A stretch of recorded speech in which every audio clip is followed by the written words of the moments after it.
Hello, friends. My name is host Eric. I'm a professional debate coach and YouTuber, typologist as well, and somebody who has, in the course of his life, done a lot of drugs. A student of mine, a high school student actually, asked me the other day to make a list of drugs and the basic gist of what to expect from each of them. This thing. So I'm going to go over this quickly and share with you my thoughts. This is for educational purposes only. I am not advocating that anybody does any of these drugs. Many of these drugs are illegal, and I would suggest that if you're not a drug doer, then don't be encouraged by this video at all to do anything. But most of us who do drugs, we don't need any encouragement. We sought this information out because we wanted to do these drugs or some more drugs or something. So, for such people, this is of hopefully useful and educational value, keeping in mind that I'm not a medical doctor or anything like that. Okay, so we're going to start with the psychedelics as a class of drugs. The drug at the top is LSD. Anecdotally, what I would say about LSD is it's the biggest you can go on psychedelics, potentially. You can have an extremely long, extremely bad, extremely hard trip on this drug, and you should be very careful about it because the way that it is administered and the amount you need to get off, it's measured in micrograms, not milligrams, and you're talking about a very small amount of liquid. If you take a couple of strong hits of acid, you could be really hating it for a long time. There are people who take way too much sometimes and are damaged by it to some extent. Certainly traumatized by it. So, it's not recommended at all that you go into it willy nilly. Know how strong the acid you're taking is. Ask the person you're getting it from and others who've taken it before, preferably. Do not take more at all, really, after you've taken your initial amount. If you decide to take half a hit, half a tab, then stick with that. Don't go, well, I'm not really feeling it an hour in, I'm going to take the other half a tab. That's how you end up going too big. Because sometimes it's slow hitting. It's unpredictable. That's the most salient fact to remember about LSD is it's more unpredictable than most any other drug on this list. Not in terms of its effects necessarily, although that too, different trips can be very different. But in terms of just the way that it keeps scaling up. Okay, can you smoke it? No, I don't think so. Although I'm not 100% sure. The overall grade is it's black diamond, it's advanced skiing. If you're a really good skier and you really want to try the challenging slopes and maybe have an amazing experience and maybe have a horrible experience, well, that's what LSD provides you. Mushrooms. Anecdotally, this is the only drug that I really consider to be spiritual medicine of some sort. It's my favorite drug, and we're talking about psilocybin mushrooms. The do's are, except the fact that you maybe are going to puke. It depends on your system, how you eat it, the specific mushrooms. Or I like to say it depends on the mushroom gods. They decide at a certain point whether you're going to puke. Note, if you are feeling nauseous at the beginning of it, there's a spot on Puke Mountain where the mushroom gods decide whether yes, you're going to puke or no, your stomach's going to settle. Once you reach that point, you will no longer be bothered by pukiness at all. It will be completely gone, whether you puke or you don't. So you don't need to worry about the trip being filled with nausea. There's a limited period of time at the beginning where you feel pukey, and you either puke or you don't. And then after that, you're fine. Do not take again too soon. Mushrooms won't work again the next day. Same with acid, but you have to give it a few days in between, ideally. Hopefully, ideally, really more like a week, or else you'll get diminishing returns very quickly. Can you smoke mushrooms? Definitely not. Don't try to smoke spores. It's bad. It'll get in your lungs. It'll make you sick. Don't do that. Overall grade A plus. My favorite. MDMA. is not really a psychedelic drug. It's speed based. It's like a methamphetamine kind of derivative, and yet it has a lot in common with psychedelic drugs in the sense that it's so all encompassing in its effects. It overwhelms you and changes who you are for the duration of the experience. Sometimes for some period after as well.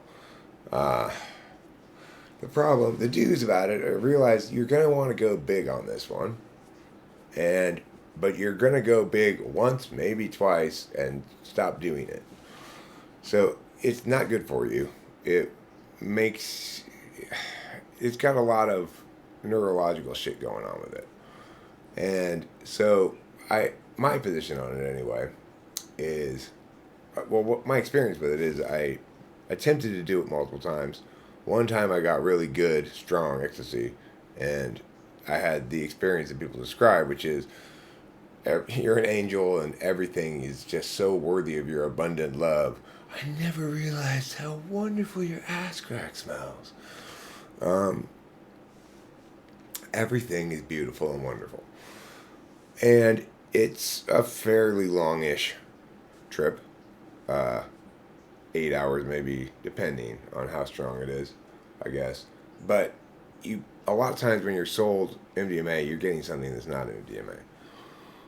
Can you smoke it? I don't think so, but I don't know that for a fact. I put no, but I would err on the side of no, but I'm not sure. Overall grade A plus, but you don't want to get Parkinson's disease or something like that. Don't do it big more than once or twice, and then stop doing it completely. Mescaline, a drug I tried just yesterday, is found in peyote cactus, Trichosinaris cactus. If you're going to try to extract it from cactus, don't get it from San Jose, like you might see on the internet. That the amount of mescaline in that is way too low. The amount in Trichosinaris, which is, well, I mean, it grows around here in LA. There's a big patch of it just above the freeway up there near my house. So, and it's in front of like this house. It's not really part of their yard. They don't really care about their yard. It's like a perfect harvesting thing. Anyway, I did it for the first time yesterday, and I really disliked it. It's very gacky.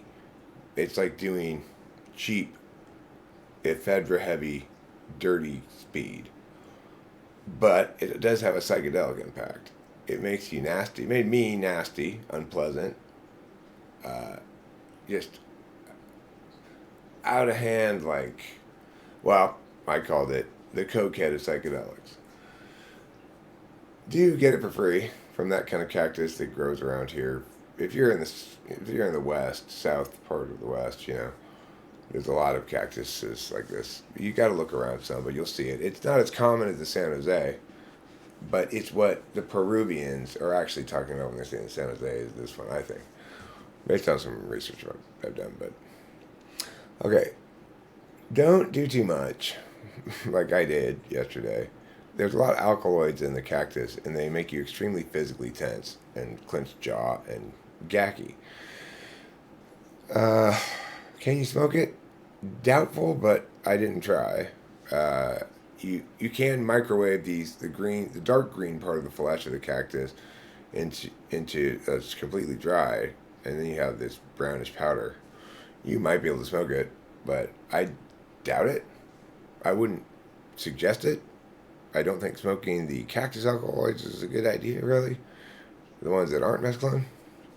So maybe if you had a pure extract of it, but I suspect that it's like I don't think it translates like that, but I don't know. I give it a C minus because I can conceive of potentially doing the proper amount, maybe trying to extract more of the cactus flesh from it, having a less alkaloidy experience and enjoying it more, maybe. And it might be better than nothing if you really feel the need to trip out. Next up is DMT. Anecdotally, it's very serotonin-y, which is to say, it's a short-lived, potentially very intense psychedelic, but it's never scary at all. So it makes time slow down really slow. For me, I smoke it, and then I get super cold. I gotta put a little. I start talking like this. Oh, it's so cold. Anyway, it when it I, DMT trips are very different from each other as well, depending on where you're getting your DMT and what kind of DMT it is. If you're getting it from dark web, like cartridges or something, then it's a bit of a crapshoot. It's always DMT, but it seems like you might like this DMT and not that one. There's a lot of difference. People talk like that about strains of marijuana, but it's bullshit, really. But with DMT, it's true. You'll get some wide-ranging experiences. I suspect because there are some subvariants of DMT, like 5-MeO and DMT and stuff like that. If you do it, hit it hard. So don't. You got to go like. First of all, hit it hard, but hit it slow. You get your vape pen and you hit it real slow. Don't overcook it, but hit it real slow, real long. Get as big a breath of it as you can. Blow it out. Repeat 3 or 4 times. Go as hard as you can until basically you're like, whoa. Then you will potentially have the best kind of DMT experience, which is suddenly you're Zen master guy, right? Everything's so clear and still and it's a lot of people make a lot of magical woohoo about it, about elves and have you broken through, and it's if you change ego death, you just ignore all that bullshit. If you're into that bullshit, fine. Realize you're telling yourself particular interpretive stories based on a certain way of intentionally calculating your relationship with what's occurring to you cognitively. In other words, your metacognitive habits are defining your story, not your story defining the reality. Okay, for other people, it doesn't work like that. Anyway, next up, Salvia. Salvia is a dime store cheap trick version of a psychedelic. It's a one-trick pony. You should try it once or twice if you feel like it, but beware, because if you hit it too hard, you will black out. And why am I here now? Like a minute later, you'll be somewhere and somebody will be like, "What are you doing?" And you will have blacked out. It happened to me. If you don't hit it too hard, you get this wah wah wah wah wah wah kind of everything shifting and then shifting back and then shifting back kind of effect. It's almost like if you'd like to know what acid can feel like sometimes, hit Salvia and then go, okay, well, acid's a million times more nuanced, bigger and stuff in its scope than Salvia. But Salvia can be very overwhelming for a few moments. You know, it doesn't last long at all. It's not a good drug. I wouldn't recommend it. Can you smoke it? Yes. I don't know if you can do anything but smoke it, really. Overall grade, you get a D. Next, we've got ketamine. I put it under psychedelic. It's not really a psychedelic. It says there, oh, it's a dissociative drug. It's not really a psychedelic. It's a dissociative drug like PCP. You can do psychedelics. I mean, you can do ketamine by doing bumps of it. Like, you can do little bump, like a little spoon bump. Don't cut out a big ass line of it. And then you can add a little bump at a time until you get where you want to be, which is one of the advantages of it. The disadvantage of it is it's not fun. I don't like the way it makes me feel. For me, anyway. I don't like the way it makes me feel. I don't like the dissociative quality of it. It doesn't. I don't react well to it. Some people report other experiences with it, but for me, I just don't like it. And if you do too much, if you do a big fat line of it, you might end up in the K-hole, which is, from my experience, the worst drug experience I've ever had in terms of scariness. Was worse than my worst acid trip was being in the K-hole. You feel as though you can't find who you are at all. You feel very dissociated from everything, crippled almost, unable to conceptualize.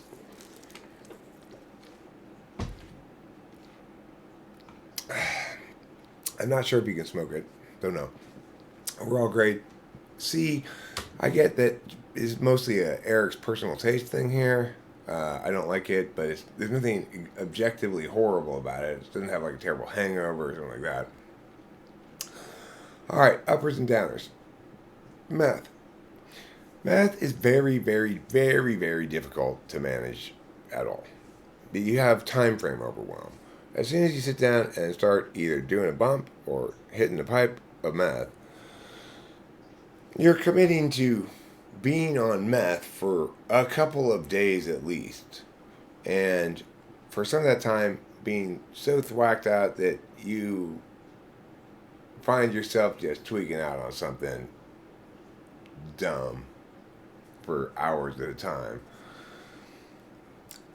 If you are going to do it, smoke it or snort it or eat it, but do not inject it. Everybody I've ever encountered who's ever injected it lost everything to it. It just ended their life, basically. Can you smoke it? Yes. It was my preferred. I haven't done it in a long time, but it was my preferred way of ingesting it. If you are an intuitive, it's not impossible to do it for some period of time and be a meth addict and still sort of keep it together. But sustaining that much more than for some period of time, forget about it. It just gets out of hand. It overwhelms you. It's that time frame problem. Humans aren't meant to schedule themselves in chunks of time like that. There needs some rhythm to life that affords you the capacity to keep your shit together. It's, of course, the first time I ever did it, I thought, oh my God, I've been waiting for this my whole life. This is the best thing ever. And I was in a meth addict for a while. You can see I lost a bunch of teeth. Okay, now let's talk about Coke. I wouldn't advise anybody getting into it, is the problem. That's what I'm saying. If you, I get people feel like, well, I want to try that, but you don't want to fuck up your whole life. And it can be really tricky to manage like that. Coke. Very much an ego experience kind of drug that I don't like at all. You normally you can smoke it or snort it. You should not inject it, of course. That's a bad idea. Then you end up with like speedballs and like John Belushi died of. Can you smoke it? Yes, and there may be a better way to do it, really. But if you're like me and most people who've done it, you probably did bumps, and then your face gets all numb, and you get drip all down the back of your throat. It both tastes gross and feel like you're having a sore throat. It makes you kind of gacky. And then you spend a couple hours talking to everybody with everybody else, and then feeling like garbage and going home and going, I'm never doing that again. And then you probably do it again. If somebody offers you a bump of Coke, you're like, well, okay. Yeah, of course I do. Do you really need to ask? You came up to me and said, Eric, do you want a bump of Coke? Well, I mean, free Coke, sure. Then you go home and you go, why did I do that? All it did was make me want to get more Coke, which then I was like, okay, well, can I hook up with some Coke? And then you end up spending much money on this shit. Then you spend all your time doling out to people, doing yourself, talking about who out you're next going to do that again. It's ridiculous. I give it a C minus. Adderall. That's the kind of amphetamines I take down from the doctor. And it's a good way to manage amphetamines. Do dissolve them under your tongue. Don't swallow them, because then your stomach acid eats away some of the drug, wastes it. Also, well, it says here, don't add more. So, like, try to make yourself take it first thing in the morning when you get up and not take it again until the next morning.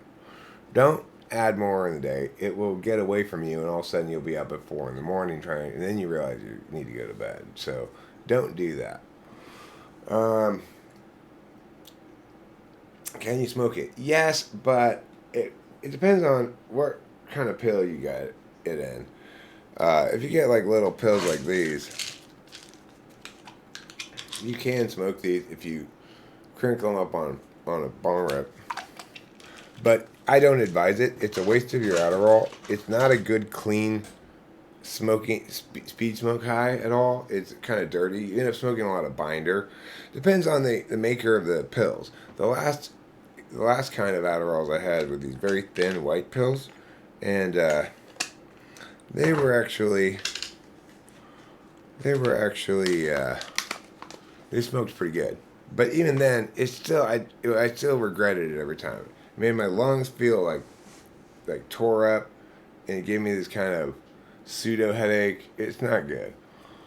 Okay, but nevertheless, I give Adderall an A. Opiates make me puke, be they Vicodin or whatever. Try them maybe once if you want to. I mean, like opiates, I'm sorry, like codeine or whatever, or heroin. Don't inject at all. If you're going to do opiates, if you feel like you have to do that for some reason, try the pills. But hopefully don't get into those either. They are very addictive, and you don't want to get hooked on them. And I don't know. Hopefully you're like me and they just make you puke so you don't like them.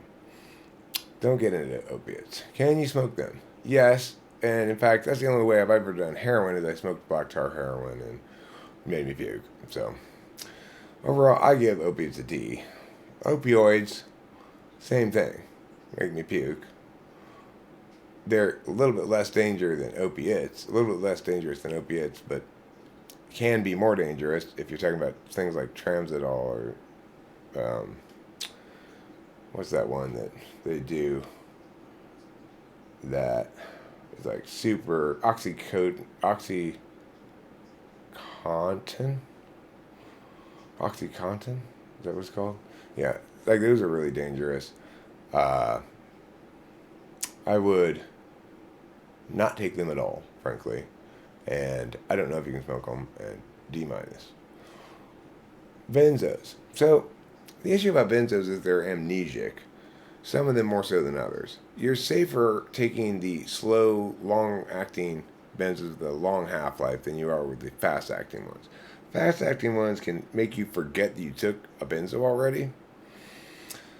So then you can take a couple of them and then you'll black out like with Salvia, except you're not being surrounded by people going, "What are you doing?" You just forget what happened between. I was standing over there a while back, and then now all of a sudden I'm waking up on this couch. So that's not a good thing. They do have a nice benefit of chilling you out, but if you do them very infrequently, and they can be a nice addition to your repertoire. Don't get addicted to benzos like Jordan Peterson and have to go to Russia to be put into a coma, to be healed, quote unquote, of your benzo addiction. Don't do that. Can you smoke it? No, probably not. I don't think so. I've never considered it even. Overall grade, B. Alright, common other drugs. We're down to our last category here. NOS. I'd say nitrous oxide. Get it in the whippets. And you should get, if you're going to do NOS, get a machine. Okay? Always do nitrous sitting down. Do not do it standing up, because if you tap out, you'll tap out. You'll be like, pew. It's happened to me. And ever since, I've adhered to the rule, don't do nitrous standing up. Do not do that. You will hurt yourself. Do get one of these little machines. Don't try to do the cracker and balloon thing. Just, if you're going to buy nitrous at all, it's an expensive drug. So, get a machine. These are like $40, $50, but they last quite a long time. Even though, if you're doing nitrous, you're cracking way more whippets than any chef ever would. They're pretty sturdy. Don't go back to the store for another box. Okay, yes, you just cast that box. No, right now you're feeling fiendy for more nitrous. Don't go back to the store for another box. You're fine. Go back tomorrow if you want it. You can easily enough avoid going too hardcore on nitrous because you just have a little bit of self discipline. Can you smoke it? No, you can't even light it on fire. It's explosive, I think, if you light it on fire. I don't know actually if it is, but it seems like it would be. Uh, and I give it a B. It's a good way to get at more more head impact than like a bong rip, and it's a nice treat sometimes. Marijuana. This is a boring psychedelic drug that ceases to do anything after you smoke enough of it.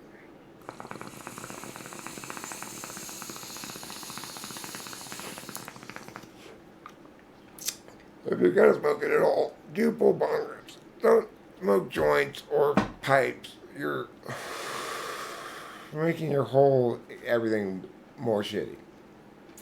Joints are sometimes nice, but only if you're driving, really.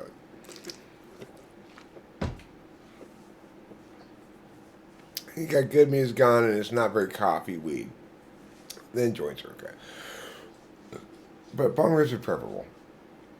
Do not eat it. People like to take edibles. It is so it's unpredictable. Like it's a horrible way to take this drug because when you eat it, it's always too little or too much. There's like this very narrow line of the right amount. And if you do eat too much, you will not have a good time. You'll be, even a heavy weed smoking old head like me, it will be like, oh, rolling around on the bed, just miserable. So, do not eat too much. Don't eat it at all, really, is my suggestion. But I do still eat it sometimes. Periodically, Rachel and I'll get the gummies. The Delta 8 gummies are pretty good to eat, actually. Alcohol. Alcohol is the bad decisions drug. Do hydrate if you're drinking. It helps you to avoid many of these symptoms of a hangover. Drink a lot of water before you go to bed. Even if it's just like force yourself to drink one big glass of water before you go to bed, it'll help a lot. It'll help your body a lot. Don't drive on alcohol. I know. Look, I spent many years driving drunk everywhere. So who am I to talk, right? But it's just I'm an incredibly lucky person. Don't push the edges with drugs in general, and with alcohol, driving is pushing the edges at the risk of other people. It's pushing the edges in ways that are gonna get you in trouble too. So just don't do it. Can you smoke it? I don't think so. No, I don't think you can smoke alcohol. You can boof it, but don't. The answer for its grade is C. I'm a non-drinker. I'm a recovering alcoholic. I haven't drank in like 7 years or something, 8 years, but I recognize that when I did drink, and for a lot of people, it is possible to sustainably have a healthy relationship with alcohol. Most people don't sustain it as a healthy relationship over time, over the long haul, if they continue to engage in it. It tends to get the better of you. So I would avoid alcohol myself. I think it's a bad drug, but I'm biased, obviously. Lastly, PCP. I added it here because it's commonly mentioned as something out there. I have never done it. I've heard it and read that it's dissociative, and that you should avoid it. I've witnessed a couple people get changed by it in bad ways, and I would suggest you should not do it. And can you smoke it? Yes. Overall grade D minus. Why didn't I just give it an F? Why? Not because, if it does accomplish a head change, it does serve some purpose. And at least you can imagine some scenario in which it might be better than nothing. So that's my information about drugs. I hope you found this video educational, informative. Remember, I am not a medical doctor. I am not advocating you take any of these drugs. This is purely If you want to know more about them from the perspective of somebody who's both not magical thinking about them, very logical and articulate about them, and has both researched them and has extensive experience with them, that's what this is. Me presenting information I have for you to do with as you see fit. Thank you for watching, and don't forget to eat plenty of cheese.